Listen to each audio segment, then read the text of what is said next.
Bienvenue dans ce nouvel épisode de notre série consacrée à AngularJS et à Firebase. Nous allons voir comment faire des suppressions de documents dans la base Firebase d'abord, puis ensuite depuis Angular. La même chose, donc le principe ne devrait pas vous étonner, c'est assez proche de ce qu'on a fait dans les deux vidéos précédentes. Alors on récupère l'URL de notre base Firebase.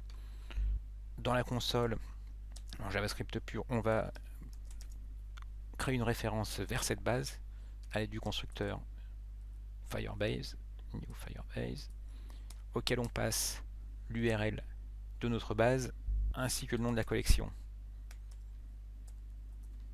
Voilà, si vous vous souvenez, notre collection elle s'appelait Series, c'est pour ça qu'on ajoute /series. De là, on veut supprimer, alors cet enfant là, comment est-ce qu'on va faire? Tout simplement, comme pour la mise à jour, on avait besoin de l'ID du nœud qu'on veut modifier, là c'est pareil, on veut récupérer l'enfant à supprimer, donc on va faire ref.child avec la méthode child. On va récupérer l'ID de l'enfant à modifier.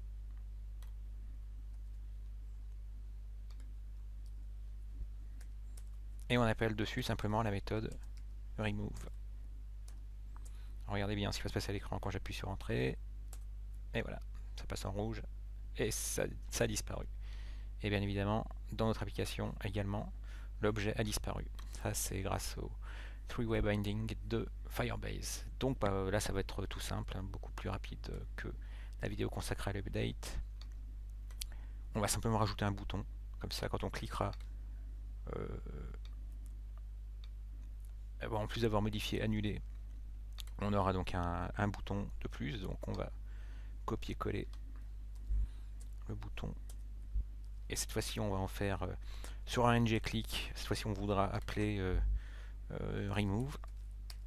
C'est une méthode qu'on va créer dans quelques instants dans le contrôleur.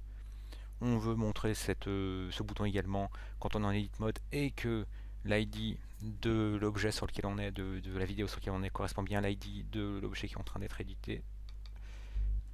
Et de là, supr, on va simplement mettre un bouton avec supr, comme ça il sera pas trop long. Voilà.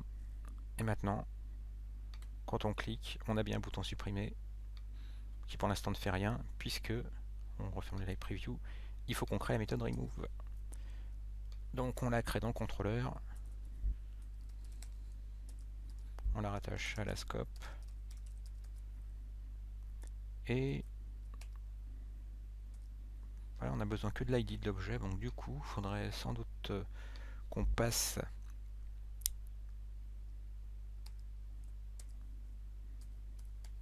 simplement l'ID de l'objet. On est dans notre repeater, donc c'est s in series, donc s.$id.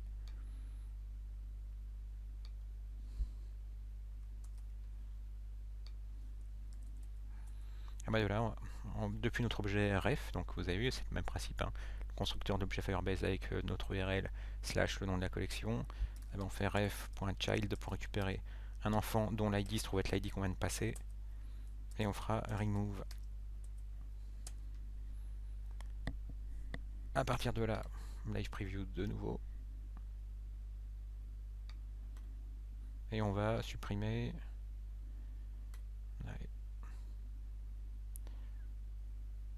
Fargo, supprimer, et hop, c'est supprimé. On essaye avec bref, voilà, supprimer également.